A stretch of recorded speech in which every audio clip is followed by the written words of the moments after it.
నమస్తే, welcome to our channel. మద్యం కుంభకోణంలో సిట్ విచారణకు విజయసాయిరెడ్డి రాలేదు. మరి ఆయన 2 రోజుల్లో వస్తాననేది ఏంటనేది చెప్తానన్నారు. మొత్తానికి ఇప్పుడు విజయసాయిరెడ్డి చేసినటువంటి ట్వీట్ ఆసక్తికరంగా మారింది. మరి కర్మ సిద్ధాంతం ఎవరిని వదలదని చెప్పి భగవద్గీతలోని ఆ శ్లోకాన్ని పెట్టడాన్ని ఏ విధంగా చూడాలి? మరోపక్క జగన్ ప్రభుత్వ హయాంలో ఎక్సైజ్ శాఖ ప్రత్యేక ప్రధాన కార్యదర్శిగా పనిచేసినటువంటి రజత్ భార్గవ్ కొన్ని స్టేట్మెంట్స్ ఇవ్వడం జరిగింది. మళ్ళీ ఆయన్ని విచారణకు కూడా రమ్మన్నారు. మొత్తానికి ఈ లిక్కర్ స్కామ్ ఎక్కడి వరకు దారితీస్తుంది, ఇటువంటి అంశాలన్నీ కూడా చర్చించడానికి మనతో పాటుగా ఉన్నారు సీనియర్ జర్నలిస్ట్ డివి శ్రీనివాస్ గారు. నమస్తే సార్. నమస్తే. మద్యం కుంభకోణంలో మరోసారి విచారణకి రావాలి అని చెప్పి విజయసాయిరెడ్డికి నిన్న సిట్ అధికారులు నోటీసులు ఇచ్చారు సార్. మరి అందరూ కూడా వస్తారు అనుకునే నేపథ్యంలో రాకుండా అసలు 2 రోజుల్లో చెప్తాను అంటూ విజయసాయిరెడ్డి చేసినటువంటి కామెంట్స్, మరో పక్క ట్వీట్ అసలు కర్మ సిద్ధాంతం ఎవరిని వదలదు అని అర్థం వచ్చేలాగా భగవద్గీతలోని శ్లోకాన్ని పెట్టడం ఏ విధంగా అర్థం చేసుకోవాలి?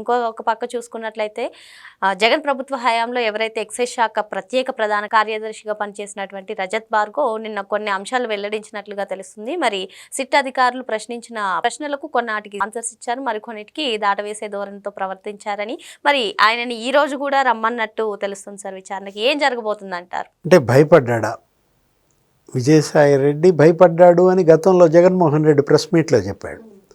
దానికి ఈయన కౌంటర్ కూడా ఇచ్చాడు. భయం అనేది నా బ్లడ్లో లేదు అన్నాడు. మరి వాళ్ళు ఎందుకు రాలేదు? ఎందుకంటే మనం అందరూ ఇవాళ విజయసాయి రెడ్డి ఏం చెప్తాడు అని ఆసక్తికి ఎదురు చూస్తున్నారు. కరెక్ట్గా 3 నెలల క్రితం వచ్చాడు. ఏప్రిల్ 18న విచారణకు హాజరయ్యాడు సాక్షిగా. ఆ రోజు కర్త కర్మ క్రియ కసిరెడ్డి రాజ్ అన్నాడు. అంటే కర్త కర్మ క్రియ సిద్ధాంతకర్త విజయసాయి రెడ్డి ఇవాళ ఏదో ట్వీట్ పెట్టాడన్నావు. ఏది కర్మ ఫలితం మీద భగవద్గీత శ్లోకం ఏదో పెట్టాడన్నావు. ఏంటది?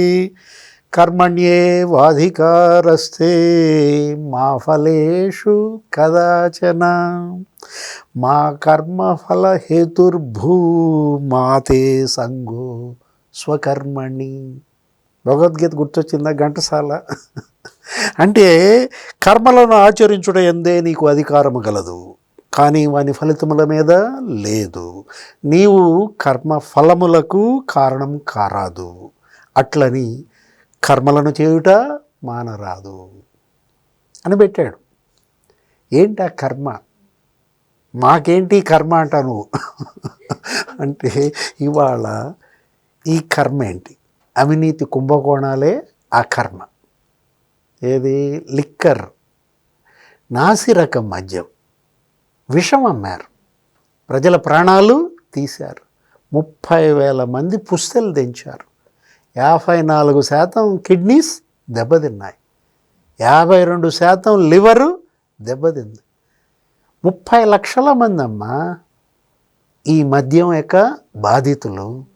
అంటే దీన్ని నువ్వు కేవలం అవినీతి కోణంలో కాదు చూడాల్సింది, ఇది మానవీయ కోణంలో చూడాలి.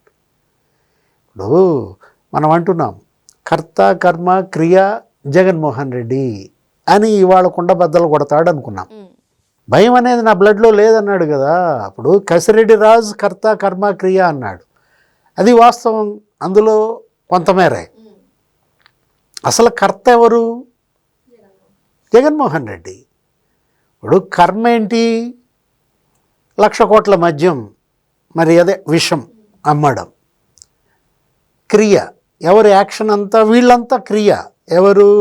రాజ్ కసిరెడ్డి దగ్గర నుంచి ఆ బూదాటి చాణక్య, కిరణ్ కుమార్ రెడ్డి, లేకపోతే ప్రణయ్ ప్రకాష్, సైఫ్ అహ్మద్, సైమన్, చాలామంది క్రియలో పాల్గొన్నారు.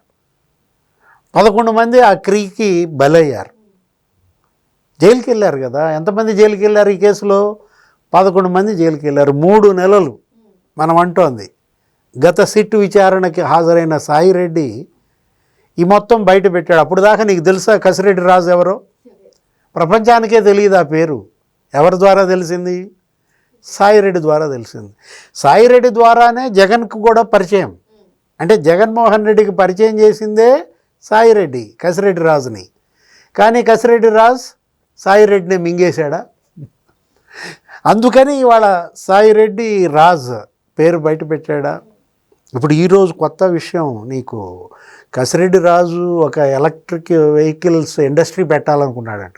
మద్యం ముడి ఈవీ ఇండస్ట్రీ నీకేదో కియా కార్ల ఇండస్ట్రీ లాగా వీళ్ళు ఈ మద్యం డబ్బుతో ఒక ఏంటి దాని పేరు డిఆర్ఈ అనే ఒక ఈవీ ఇండస్ట్రీ పెట్టాలనుకున్నాడంట. ఆమె ఎవరు ఐపాక్ సత్య భార్య అంట, వందన రావత్. ఆమె మరి దీనికి డిజైన్ కూడా ఇచ్చిందంట. ఆ డిజైను, ఆ వాహన సామర్థ్యం, బ్యాటరీ, అసలు అదంతా కేంద్రం కూడా ఆమోదించి పర్మిషన్ కూడా వస్తున్న పరిస్థితుల్లో జైలుకి వెళ్ళాడు. ఇది రిమాండ్ ఖైదీగా ఉన్నాడు. ఏంటా ఆ కంపెనీ పేరు? డిఆర్ఈ. డి అంటే అన్నీ వాళ్ళ కుటుంబంలో పేర్లేనంట. దివ్యారెడ్డి భార్య, అదే అరెట్టో హాస్పిటల్స్ డైరెక్టర్. ఆర్ అంటే రాజా, ఈ అంటే కూతుర ఈష్ణవి ఇన్ఫ్రా. ఏంటది? రియల్ ఎస్టేట్ రంగంలో పెట్టుబడులు. దానిలోకి ఎన్ని వెళ్ళాయి? 1000 కోట్లు పోయినాయా? అంటే ఇవాళ అతను ఉన్నాడు బాలాజీ గోవిందప్ప, ఒక 1000 కోట్లు మైసూరు బెంగళూరు రియల్ ఎస్టేట్లో పెట్టారన్నారు. 1000 కోట్లు అసలు వాళ్ళు బంగారం కొన్నారన్నారు. మ్యాన్షన్ హౌస్ వాళ్ళు ఒక్క బ్రాండే 196 కోట్లు బంగారం ఇచ్చిందన్నారు. 5-6 వేల కోట్లు బంగారం ఇందులో. యాక్చువల్గా ఈడీ ఎంటర్ అయింది, ఎన్ఫోర్స్మెంట్ డైరెక్టరేట్. మామూలుగానే 2 నెలలు అయింది ఇప్పుడు అది ఎంటర్ అయ్యి. ఆ ఈసీఐఆర్ ఫైల్ అయ్యి 2 నెలలు అయినా ఇంతవరకు రైడ్స్ ఎందుకు చేయలేదు? అక్కడ ఢిల్లీ లిక్కర్ స్కామ్లో ఈడీ ఎంటర్ అయిన 15 రోజుల్లో 40 చోట్ల రైడ్స్ చేశారు. మరి ఇక్కడ అంటే ఈడీ ఇంకా ఎందుకని యాక్టివ్ కాలేదు? సిట్ వెళ్తోంది, సిట్ బాగా స్పీడ్గా వెళ్తోంది. నీకు ఎంత స్పీడ్గా అంటే బుల్లెట్ స్పీడ్ మనం చూసాం. ఏది ఈయన రజిత్ భార్గవ్ను కూడా నిన్న పిలిపించారన్నారు. ఆయన కొన్నిటికేమో సూటిగా సమాధానం చెప్పాడు, కొన్నిటికేమో ఏదో మింగాడు అంటున్నారు. ఇప్పుడు ఇవాళ మళ్ళీ పిలిపించారు రజిత్ భార్గవ్. ఏం జరుగుద్ది ఇవాళ? ఇటు నుంచి ఇటే జైలుకా? వాస్తవాలు బయటపడితే రిలీఫ్ ఉంటుంది, మరి నిజాలు కొన్ని మింగేస్తే ఏం జరుగుద్ది? ఇంకో ఐఏఎస్ఆ? జగన్ వల్ల ఆల్రెడీ ఒక ఐఏఎస్ జైల్లో ఉన్నాడు, ధనుంజయ రెడ్డి. ఇప్పుడు అసలు ఈయనే కదా దీని మొత్తానికి పాత్రధారి, ప్రధాన పాత్రధారి రజిత్ భార్గవ్, ప్రధాన కార్యదర్శి. ఏది ఆ పాలసీ మేకింగ్లో మీకేంటి సంబంధం? మీరు ఎందుకు చేంజ్ చేశారు? కొత్తగా పెట్టిన డిస్టిలరీకి 10,000 బాక్సులే మీరు ఆర్డర్ ఇవ్వాలి. ఆదాన్ డిస్టిలరీకి 1,80,000 బాక్సులు ఆర్డర్ ఎలా ఇచ్చారు? 954 కోట్లు మద్యం అసలు దాని దగ్గర ఎలా కొన్నారు? ఆ లీలా డిస్టిలరీస్. వాడెవడో ఇంజనీరింగ్ చదివినాడు, కాఫీ హౌస్లో ఉన్నాడు, వరుణ్ కుమార్ పురుషోత్తం, 32,000 జీతం, వాడు 452 కోట్లు అంట. ఎక్కడ 32,000 జీతం, ఎక్కడ 452 కోట్లు?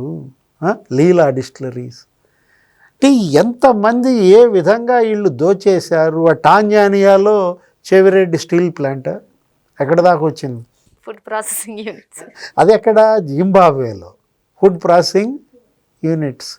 టాంజానియాలో వెంకటేష్ నాయుడు, చెవిరెడ్డి భాస్కర్ రెడ్డి నాతో పాటు ఉన్నారు అని ఎవరు చెప్తున్నారు? ప్రణయ్ ప్రకాష్. ఇప్పుడు ఇక్కడ కూడా అదే కదా. ఏది? దస్తగిరి వివేకానంద రెడ్డి హత్య కేసు నీకు గుర్తొస్తాను.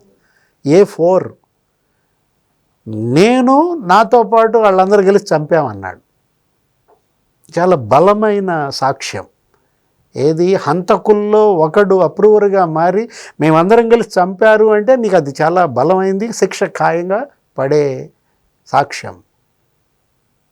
ఇక్కడ సాయిరెడ్డి నేను నాతో పాటు వీళ్ళందరూ కలిసి 99,000 కోట్లు కొల్లగొట్టాము అని ఎవరు? ఒక ప్రధాన దొంగ చెప్తున్నాడు. మరి ఎంత బలంగా ఉంది అంటే సాయిరెడ్డి దోషి. ఆయన A6 ఏమో ఉంది ఆయన దీంట్లో కూడా. A4 మిథున్ రెడ్డి, రేపో ఏమో జడ్జిమెంట్ వచ్చుద్ది. బెయిల్ తిరస్కరించారనుకో అతను కూడా అరెస్ట్ తప్పదు. ఎందుకంటే చెవిరెడ్డి భాస్కర్ రెడ్డి అరెస్ట్ అయ్యాడు.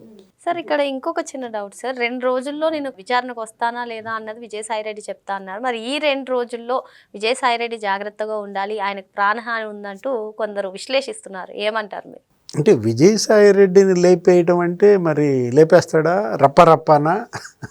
ఎందుకంటే పేరుని నాని రప్పరప్ప అంటున్నాడు, లేకపోతే ఇప్పటిదాకా ఒక లెక్క ఇకపై ఒక లెక్క అన్నాడు ఆదిమూలం సురేష్. జగన్మోహన్ రెడ్డి కూడా ఏం సినిమా డైలాగ్ అంటున్నాడు. ఇప్పుడు ఇవాళ విజయసాయి రెడ్డిని ఈ 2 రోజుల్లో రప్పరప్ప అనే అనుమానాలు వస్తున్నాయంటే సాయిరెడ్డి ప్రాణాలకి ఇవాళ ప్రభుత్వమే ఇవాళ రక్షణ కల్పించాలి. అసలు ఆయన ఏంటి, ఆయన అమిత్ షా రక్షణలో ఉన్నాడు అంటున్నారు. కేంద్ర హోంశాఖ మంత్రి ఆయన ఇచ్చిన భరోసాతోనే ఇవన్నీ బయట పెడుతున్నాడు అంటున్నారు. ఆయన జోలికి వెళ్తారా? అంటే ఇక్కడ 2 రోజుల గడువు ఎందుకు అడిగాడు అంటే ఈ 2 రోజులు గిలగిల కొట్టుకోమనా, ఈ 2 రోజులు ఎన్ని టీవీలు పగల కొట్టమని జగన్మోహన్ రెడ్డి అంటే ఆడుకుంటున్నాడా విజయసాయి రెడ్డి? ఇవాళే వచ్చి మరి కుండ దొరకలేదా ఏది బద్దలు కొడతానికి? మొన్న కుండ బద్దలు కొట్టాడు, మరి ఆ కుండ తయారీలో ఉన్నట్టుంది, దాన్ని తీసుకొచ్చి 2 రోజుల్లో బద్దలు కొట్టడం ఖాయం. భయపడేవాడు కాదు, ఎందుకంటే భయం నా బ్లడ్లో లేదన్నాడు. ఎవరు?